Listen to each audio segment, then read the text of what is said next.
everyone, and welcome to Playing Rough, the gaming podcast that combines humor, tryharding, and still having friends. This is your host, David Conrad, and with me, as always, is... John Mincer. Hey, John! Hey, David, what's up? So, we kind of did a whole episode yesterday. We did. And for some reason, I totally didn't record any audio. So... what me and John are currently doing, if you're watching this on YouTube, and maybe I'll put it up as a podcast on the Twitch, is the game we played yesterday, and we're going to talk about it a little bit. Yep. Yeah. So this is a really fun idea. This was an idea that you had, David, and suggested that we get together for a game that we could describe what we were doing and put it out as both a podcast and as a YouTube or Twitch video. And this is part of the Playing Rough Plays series. So what today's cast, both pod and simul, is going to be is basically our after-the-fact discussion of what we did and what we were thinking and how it all turned out. Yes, amusingly enough, on the video, it just went over the "what were we thinking?" What were we thinking, indeed? Well, I agree with you. I think this will be fun to talk about and to keep doing. And we're wanting to continue this series, I think, semi-regularly. I agree, yeah. And it'll hopefully, in the future, we will test and make sure that the audio is all working. But this was, I think, the perfect game to start with. It was, yeah. So we started with Smash Up because it's the only game that we've both selected as a game we wanted to talk about. Yeah, so. And I mean, I love this game, and getting the chance to play it with you was a ton of fun. It was. Especially because, like I talked about when we were playing it, it was fun for me and you to each just grab two random decks and shove them together. We didn't have to worry about trying it to be too competitive or anything like that. Yeah. Which was a good way to just try this format out, I think. So let's talk about that real quick for our audio listeners. Yeah, the way the rules, the premises of the game were so we're playing Smash Up. So we're not going to do too much as far as rules and that kind of stuff go, because you've probably listened to our other two podcasts. If you haven't yet, go check out either David's thoughts or my thoughts or both of them. Yeah. And we will then be able to look at the game. But we picked random decks. Yes. Two for each of us. We used the randomizer, which is really cool. It was a nice part of the mod, yeah. Yeah. So Tabletop Simulator is the method we use because we still, despite our best efforts, live about 500 miles away from each other. So, and we basically just picked the bases that had to do with the sets that we used, right? Yes. So my two decks that I ended up with was the Werewolf pack and the Greek Myths pack. Vampires. I said werewolf instead of vampires. I meant vampires. Team Jacob over here. Oh, God. So I had vampires and Greek myths, which ended up working out decently well because they both have kind of a +1 counters theme. Yeah, and I got a super weird combination.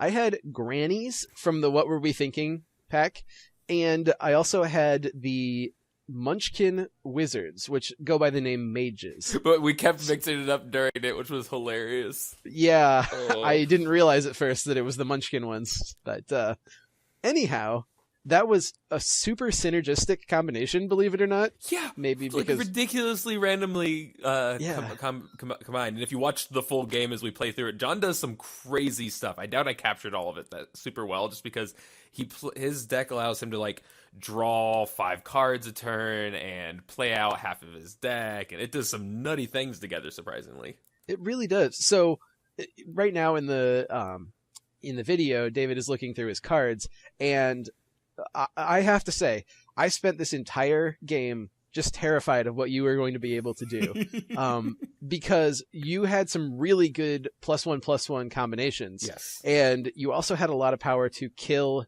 my creatures, which I was really worried about until I could start spamming out creatures at like 5 or 6 a turn. Yeah, when you were playing more than and my spells could only kill your creatures that had power 2 or less. So really, the only thing I killed the entire time was the actual card Granny. Yeah, it's a 2 level. Because it seemed like you drew for the mage deck. Most of the guys had 3 or more power. So yeah, let's talk real quick about what grannies and what mages do. So they're both discard and scry kind of things. Mm-hmm. Grannies do a lot of look at the top card or bottom card of a deck and then do something if it is something. So the matriarch is sort of the big signature card of the deck, and she allows you once a turn as a talent to look at the bottom 2 cards of your deck, and if they're minions, put them in your hand. If they're actions, I think discard them. Mages allow you to draw and discard. There are a ton of that kind of stuff. So draw 3, discard 3, draw 3, put 3 on the bottom of your deck, that kind of stuff. And not card advantage, but card filtering. Yeah, which the grannies also have. So basically what I got was this thing where I had to just shovel cards I wasn't using into the engine of getting cards that I would use. Mm-hmm. And it turns out that actually ended up working pretty well for me. Yeah, it was really cool. And I especially loved that the grannies kind of had the ability to play stuff from the top and bottom of the deck. Because it would be like, reveal the bottom card of your deck, and if it's X, play it. And it had a few ways to set that up by putting stuff on the bottom of your deck. Yeah, it wasn't quite a graveyard manipulation, but it did have a little bit of that, and it had elements of that. And the other cool thing is, the last turn of this game, I would have run out of my draw deck, and so gotten my discards back. Yeah, actually had to start the deck over, which I don't think... No. I have played one game where that happened. I was playing with the base set Wizards, and neither of us could score for forever.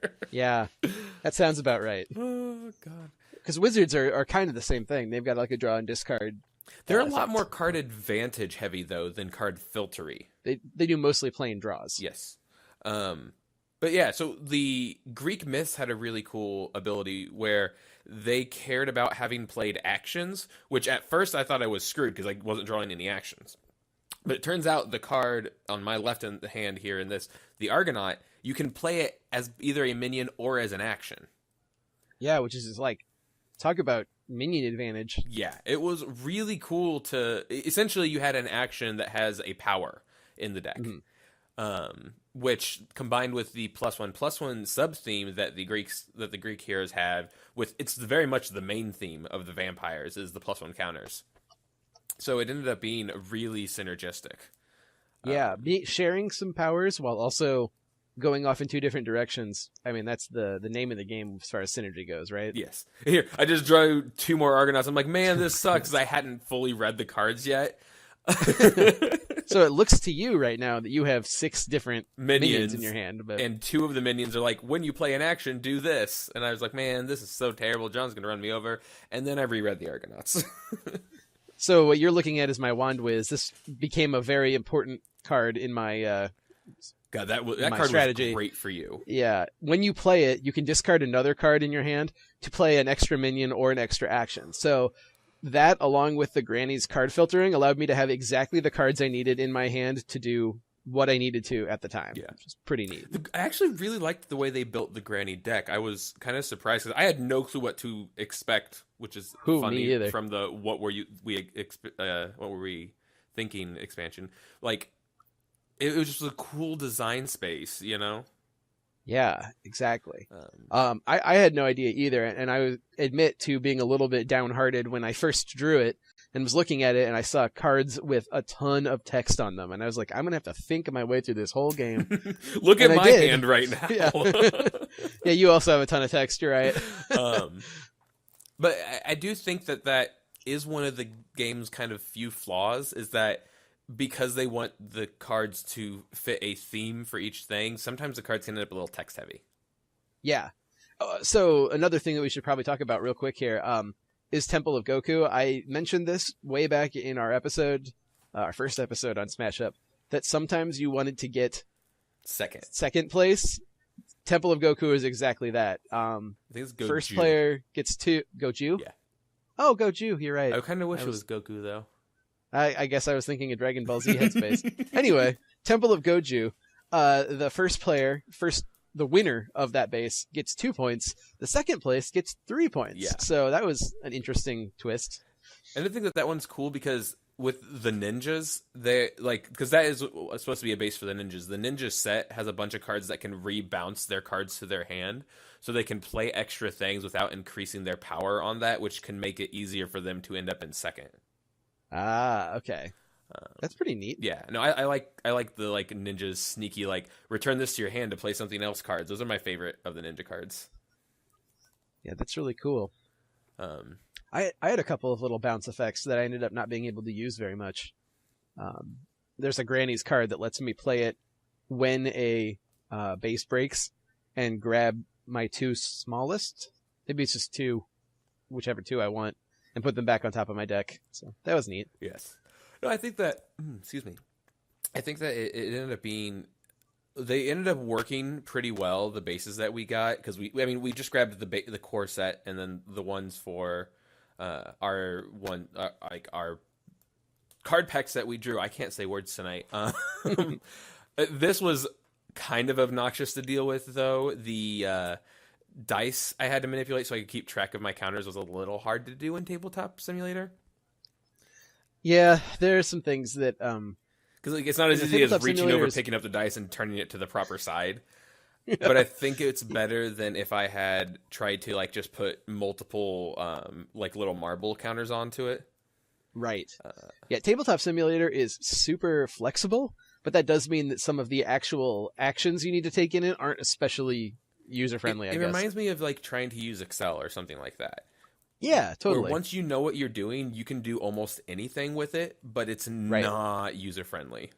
One of the things that we found out last night as we were playing around with it is that it has a surprisingly faithful physics like engine and can make games that are physics-based. Which was really cool.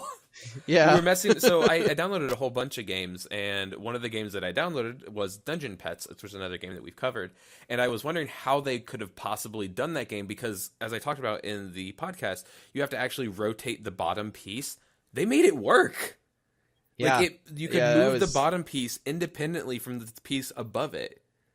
Right. And I was like, how is that even possible? But they made it work. It is really cool. And we also looked at Gloom, and they actually had one part of the card was opaque, and then if you flipped the card over, it was suddenly transparent. Yeah, it was so neat. So the stuff that you can do in Tabletop Simulator is amazing. And we've got a lot of ideas for other things to cover. Oh yeah, we'll be bringing you more playing rough plays in the near future. Yes. So sure. Right now in the game, I'm trying to figure out ways to manipulate as many +1/+1 counters as I can. And I think on this turn, I actually managed to like get my Spartan up to like 3 or 4 +1/+1 counters while increasing my count. And you killed my creature. Yes. So count gets a +1 counter whenever you kill one of your own guys. And then the action I played gives you put a +1 counter on a minion and then destroy a 2-cost minion that's also on that base. So John had played 1 minion on that base, and it was a 2-power minion. So I killed it, increased my guy's power. Since I played an action, it gave another +1 counter to the Spartan, and I got to put one onto the count for it being having killed a minion. It was a really fun turn. And this is why you can say I was super worried about playing against these decks. I thought, oh no, I'm going to be in for it this entire game. I will start to pick up my game here in the next turn. I believe this is when I draw the card that lets me play a minion on every available base, which turned out to be pretty cool. Well, that and then you had one turn where you put a huge amount of power onto the Palooza, and I can't wait for that turn to pop up. Because I remember I was trying to like track back and forth what is going on, and you were just plopping stuff everywhere. So that's a function of the grannies, is that you can chain things. So basically, there's one card that says, look at the top card of your deck. If it's an action, play it as an extra action, or put it into your hand. And I was like, all right. So I would like chain an action that gave me an extra action, which gave me an extra action, which gave me an extra action. So that's what led to all of these crazy things happening. The grannies combine really well with action-heavy decks. They do, but they also just anything that gets you cards, because often their minions can be found by scrying as well. You know, I think they would be interesting to combine with the Ghosts deck, too, because the Ghosts reward you for discarding. Yeah, I agree. That'd be really cool. Honestly, probably so would the Mages. Yeah. That would probably work well with Ghosts. Yeah, they probably would. There's a lot of... I think that they've done a great job in all the expansions I've seen to make stuff be able to cross-work decently well. I absolutely agree. I would love to be a fly on the wall of the design meetings for this game, because they've done a really good job of. It feels like they really pay attention to what they have done and what they're planning to continue doing with the game. I totally agree. I was just thinking in terms of like stuff that might not work so well together. Is that I bet that neither of my 2 decks would have combined with either of your 2 decks very well. So I'm glad we got the synergistic decks that we got, because it made for a really fun and competitive game without being like too ridiculous. Yeah. Did you notice me just OCDing your discard pile there? Oh yeah, I did. I'm a mess. So yeah, no, I think that it was great that we both got decks that worked together without it being like busted in half. Right. Except for, your one crazy combo turn. But which will come up. I do actually appreciate that that's possible with the game. Yeah. Because I like having those like crazy turns. Absolutely. And in fact, I mean, I was really sure we'll get to it in a little bit, but I was really sure that you were going to be able to just kick my butt several times. I was so close to pulling it off on the final turn. So close. You were, yeah. I was like literally one thing short of pulling it out. I was so sad. Yeah, I don't want to like spoiler alert listeners, but I win this game. Just barely. It's barely. Super close. Yeah. This is why we need to play more games against each other. Yeah, exactly. Heavy Drinker, such a good card, by the way. I was sad that I didn't have more opportunities to use its ability. Well, it's sort of a niche ability, because you want to destroy minions that are your minions that are good to be destroyed. Yep. So that either means being able to have some graveyard manipulation, or having cards that are better when they die on the I don't field. know if the whole deck would, but that card in particular would combine really well with the zombies. Yes, and that's kind of what I was thinking. Was kind of an undead party here, a monster mash, if you will. So. I see what you did there. Yep. Monster mashup. Oh god. I can't be the first person to have made that joke. I'm probably like the 100,000. But it's still good. Okay, so Odysseus here in my hand. When I get to play him, he's actually really neat. So he is, whenever I play an action, I get to place a +1 counter onto any one of my minions. So he feeds into that playing actions overwargy thing that the whole deck does. But once we score this first the base, Lake Minnetonka, the one that replaces it combos with him so well. Yeah. Oh, wow. Yes. Which I thought was like a death knell for me, honestly. But it turned out to not be quite as game-changing as I feared, and you probably hoped. You almost ran away with the game. If I hadn't been able to get one minion onto the Palooza before you took it, I wouldn't have stood a chance. I forgot that Palooza had that power, which was really a big oversight on my part. I mean, you were able to basically bust the base on your own in one turn, so I understand why you overlooked it. I was thinking about the combo rather than the card I was playing it on, which was too bad. How you tend to think when it comes to this kind of stuff. Yeah, I mean, it's true. Dude, I mean, I can't judge you. I do the same thing. I love, like, when me and Caitlin play Legendary, I'm like, oh, look at this. I'm burning through my whole deck, doing blah, blah, blah. And then Caitlin's just sitting there getting all the actual points. Oh, God, the white cards. Oh, yeah. Hear this. We didn't even bother. We just, like, no, this looks terrible. And I grabbed the next one. I think that's a result of the mod, right? It's gotta be. So it's entirely possible to play these cards, but they didn't have the art for it, which makes me feel a little bad. Yes. And I'm wondering which deck it was I grabbed that was the problem. I don't know. Here it is. So this egg chamber. So it makes it so that all minions there with a +1 counter can't be destroyed. So I was able to, since so many of my things get +1 counters, keep John from ever having a chance to interact with my minions there. Right. And also, since it was 3 power to whoever wins it and only 1 to whoever comes in second, I went hard into trying to get egg chamber. Yes. And I did put eventually 1 creature on it just to not fall too far. Which is what won you the game, sir. It is, actually, yeah. So, again, this is a comment I made last night, which unfortunately has not survived to posterity, but the actions, the choices you make early in this game end up coming back late in the game. Just the way that Smash Up works. I love it. It's like I said when I reviewed it the second time, most decks in this game end up being kind of mid-range. There's light Yep. ways to interact with the other players, but for the most part, you're going to be trying to do your own thing. Right. Um, Another comment I made last night, which I think needs to be told. this again card, here. oh my god! Oh man, Recover Arcane Wisdom. There are 2 of those in the Mage's deck, And by the each way. time you played it with only one other card in your hand, so it was draw 4. Yeah, it's draw back up to 5 cards. So it sucks if you are already draw heavy and you're like up at 7 cards, but it's awesome if you're down to 1. Like you did both times. Oh, Yep. It was brutal. Okay, your comment that you wanted to make. Sorry. Oh yes, so I made this last night and I want to make again. Is that David? Your deck to me feels themed like a Magic the Gathering set, right? Like vampires and Greek myths. It's like some kind of neat. Both of those have combination been that focuses you would of see different in Magic sets. Yeah, but mine felt like an '80s movie. Like your grandma turns out to be a Munchkin wizard. Like Yes. so we had the battle of an '80s movie versus a Magic set, and you know what is especially important here is that could be used as a heuristic or like a rule of thumb for whether or not a deck is going to be synergistic. If you can come up with like a good story as to why those 2 are together, they're probably going to work I'm together. gonna do that every If time you now. can't, then they're going to like. I mean, vampire mages would. Those exist for sure, but like vampire grannies. That's such a weird. I guess it might be out there somewhere. Oh, God. But vampires don't tend to particularly weird turn vampire- old people. Yeah, right. I mean, if you're going to be It's stuck youth. It's eternal youth, living not- forever, you might as well look good when you do it. Right. Not eternal matronliness. That would suck to be stuck as an old person for eternity. I don't know. Better than the alternative, I guess. Oh, God. There's Odysseus Yeah. again. Focusing in on him. Like I said, I really liked him. He was a fun, like, big build around card for that deck. I actually drew both of mine because I got Odysseus and I got the Count.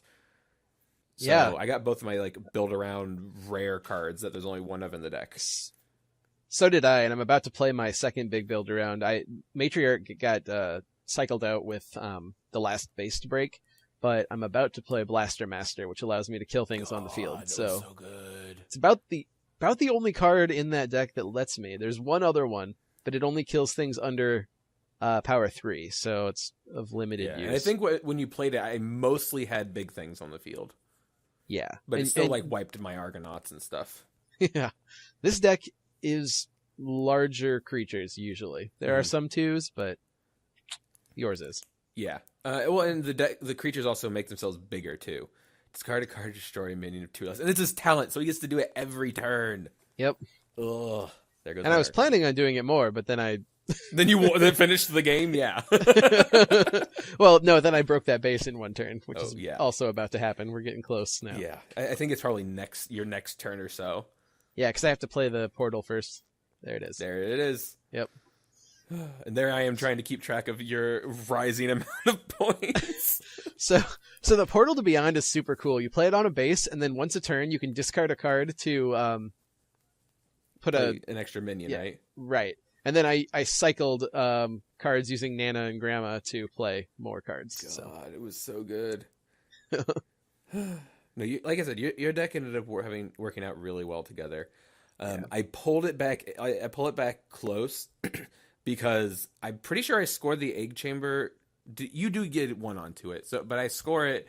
I get the 3 that pulls it back up 3-1. But you getting 6 points is so many when it happens. this game really, I mean, it can be over after breaking 3 bases. Yeah. So it doesn't take that long to play. And that's a nice thing, honestly, about it. It is, yeah. It took us about half an hour, 40 minutes to play last night. Yep. We're going to record over and talk about it tonight. So it's not a huge investment of time. No, and honestly, I think it's like a good length where we could play 1 or even 2 games of it in a stream. Yeah, exactly. Like I was a little bit concerned about playing Gloom because those games can only be like 10 minutes sometimes. Yeah. And so I also even if didn't want to play something that was going to take us 2 hours. Yeah. I was thinking if we wanted to do something like Gloom, what we could do is we could do a night where we do like Gloom and Love Letter and a couple of small games. And Exploding Absolutely. Kittens would be fun. Yeah, Exploding Kittens that's a fun game. Yeah. So we could do that for a night where we do like a couple of small games. We could get a couple people and do a big game like Puerto Rico would be a blast. Yeah. Puerto Rico is, for a resource management game, it's not too long. Exploding Kittens, now that is a brewery game. Oh god, yes, it's perfect, especially if you've got the Not Safe for Work edition. It's a great brewery game. Okay, so this is amazing. So last year for Gen Con, so not this year but the year before, when Exploding Kittens first released, they did where they were selling a special box to Gen Con, and what it is when you open it up, it meows. That's adorable. We have that box, and one of my favorite things is that sometimes when you open it up, like Izzy perks up and wants to come over, and one time she actually like dug cards out looking for the kitten. Aww, that's adorable. It was amazing. I just backed Unstable Unicorns. That'll be an interesting addition to our lineup. Yes. And what else so we haven't had a chance to play this yet, but we got Bears vs. Babies. We kickstarted that, and we need to play it. Oh, I want to play it so bad. But one of the Kickstarter rewards is the special box you get for that one is that it's a furry box. Nice. Hope it doesn't get gross. I hope so too.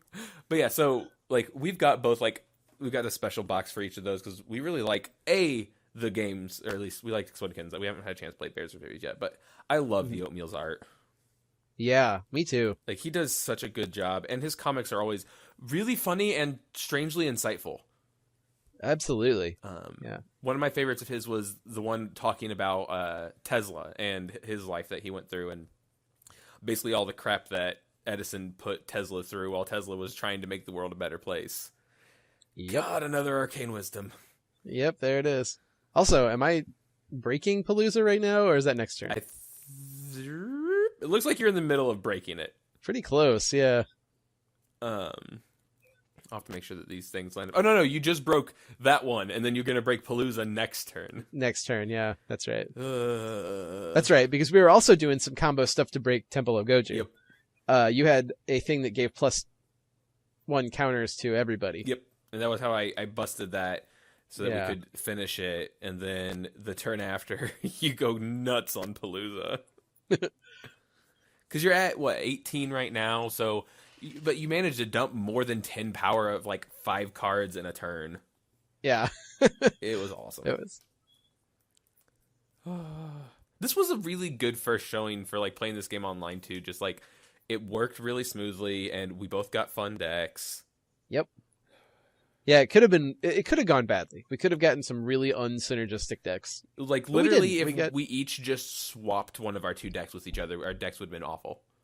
Right. I think that you could have probably made the Greek Heroes work with one of your guys just because it cares about actions and you were playing a bunch of them. But, Vampires would not have worked with either of your decks. Yeah, that's very true. But, and I found that when I played the Vampires in real life, they worked really well with the werewolves because werewolves also cared about +1 counter. The vampires need to be kind of paired with another deck that likes +1 counters because they're a little underpowered on their own. Yeah, they are. They've got a lot of potential upside, but this game I saw it again too. I did not have a lot of opportunities to really utilize the abilities. And I remember at one point I played one of the cards when I couldn't even use half of the abilities. Oh, that's too bad. And I think that was kind of a problem that I've run into with the vampires. And so right here, I actually have to sacrifice Odysseus to put onto Palooza just to make it so that you don't score 6 points with me scoring none. That's right, yeah. Because you managed to bust the whole thing, and if you'd gotten 6 and I got 0, there was no chance. Yeah, this game ended up being super close. Yeah. So. Because that puts me up to 9. You grab 6, right? Yep. Puts you up to 12. 12, which is, I only needed the 3. Mm-hmm. So I was like, all right, I have to start really concentrating on getting the 17 here for the ship. Yep. And I wanted to try and bust Egg Chamber before you could get a guy on it, but I was a card short of being able to pull it off. Right. Well, and I had burned up all my cards to do that. Yeah, you were down to Palooza. 0, and I was like, okay, I can do this. And I just wasn't able to do it fast enough. I had enough draw in my deck to be able to get back up to 5 pretty quickly. Yeah. God, it was great. Like, your deck's really running thin at this point, too. Like, just look at our discard piles the next time it shows yours. Favor of Hera. That card was good. That is good.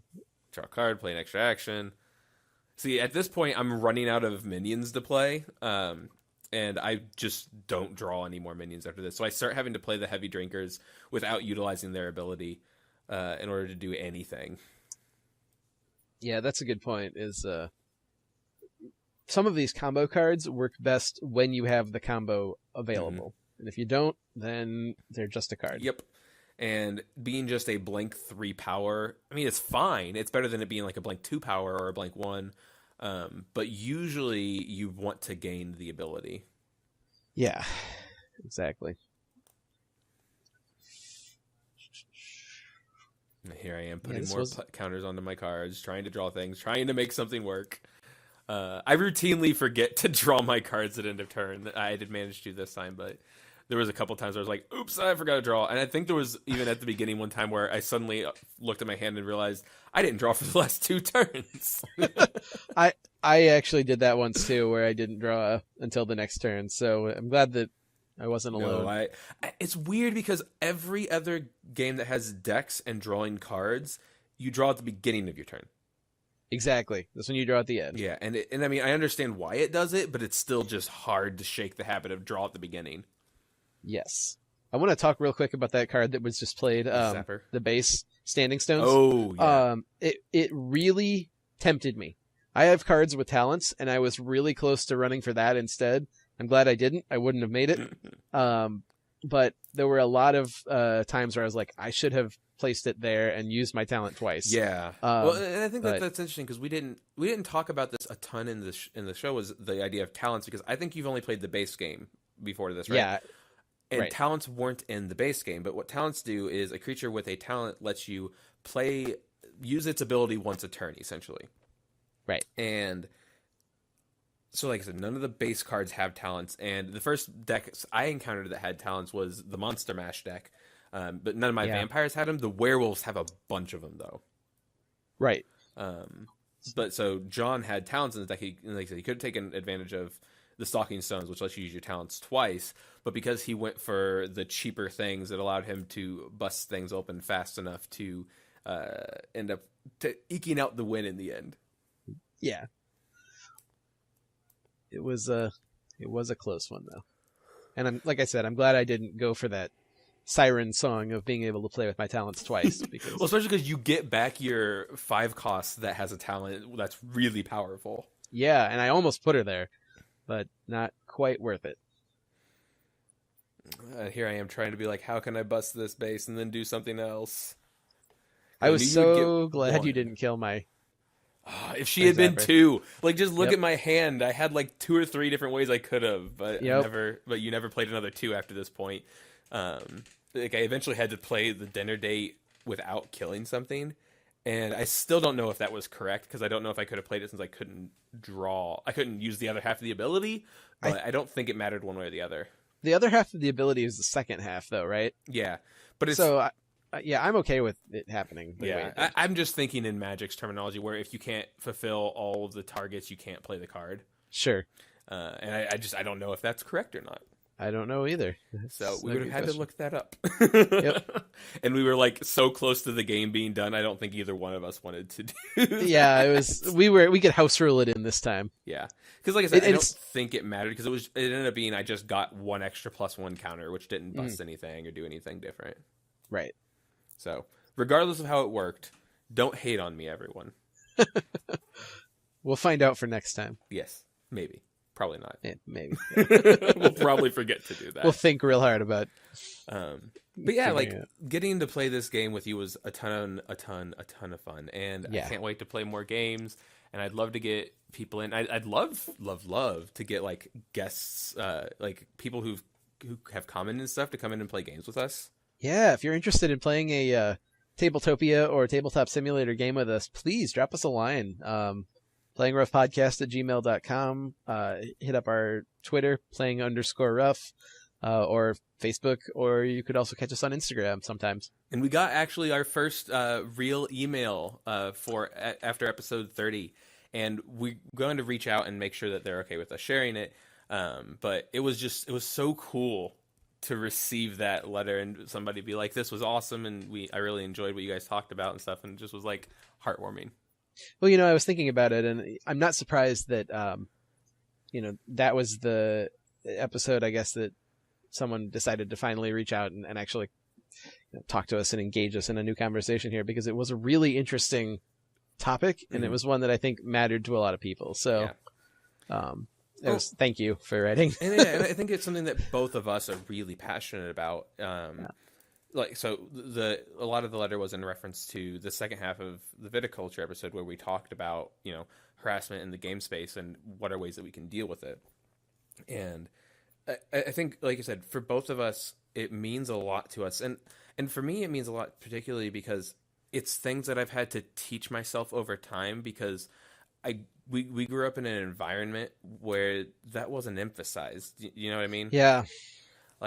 We grew up in a very, white Catholic world that did not talk about these things, where, male power structure is really kind of, already kind of entrenched in that, and everyone just kind of goes along with it. So I didn't really get exposed to it until I started working outside of it, until I went to school and really had to make sure that I was thinking more about what I was saying and doing and stuff like that. And for me, one of the things that I've read that it kind of got me to realize that I am improving myself, I am thinking about these things more, was that because I would often, whenever like something would happen, like a thought would jump into my head immediately. It was like, no, that's not what I should be thinking or whatever. And the thing I read said that your first thought is how you are raised, your second thought is who you are. That's a really interesting perspective. I had not heard that before. And it made me realize that like the work I've been putting in to try and improve myself actually mattered. Sure. That like, absolutely, I wasn't still just a terrible person. I just have stuff that I'm still trying to overwrite. What? Terrible person would be selling it a little thick there, dude. What? Well, I mean, it's just one of those things that once you kind of realize about yourself that this matters to you, you kind of can't keep silent. Yeah. Yeah. And I mean, it's the only way that things ever change, right? It's like actually having the conversations and actually bringing it up and making sure people are thinking about it. Yeah. And I think it's very true within the gaming community, because there are a lot of spaces that have been male dominated for a very long time.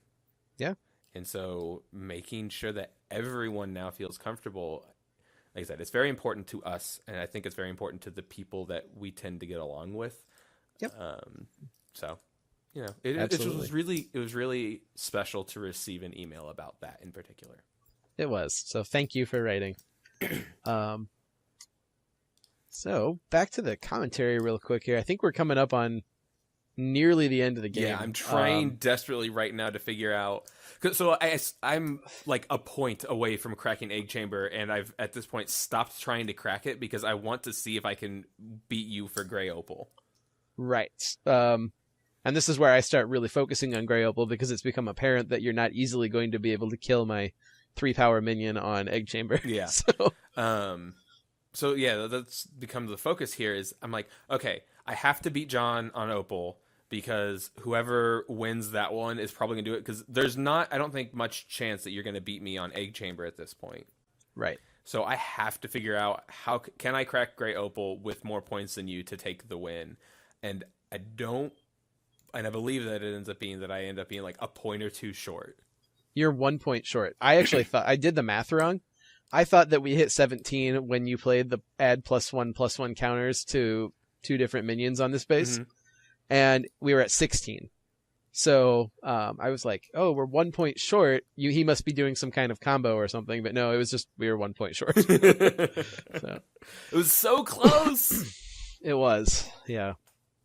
Yeah, here. This is where I play the card where I just use it as a +1 counter to bust the Egg Chamber and put the 17th point on it. And then I was trying to jump ahead of you on Opal, and I just wasn't able to make it happen because I hadn't been drawing any minions.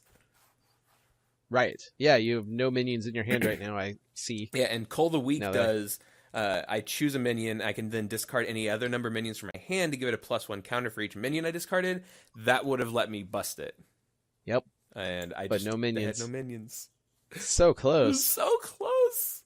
Wow. It was such a good game. It was. So yeah, there. I score this. Yep. Puts me... So you must have been hoping that I didn't have any minions in my hand then, huh? Yeah. I was basically like, well, all I can do is pass the turn back and hope John doesn't have something, no matter how small that chance is. And we got the Plaza Mall here, where you get your victory point for each minion you have. That is one of my favorite ones. Yeah, it's a neat card. Yeah, I'm rotating everything over, figuring it out, and I'm pretty sure that I even out to exactly where you are, and you're able to bust it. Yeah, I just play one card. Yep, I had a minion. Yeah, that's all you needed because I got the thing to 16, and we were tied. So any minion won you the game, but I couldn't do more. But, and that's a real risk of a game like this is setting another player up to break the base. Yep. Yeah, so that was a really good game. And here it is finally wrapping up. To the final turns here.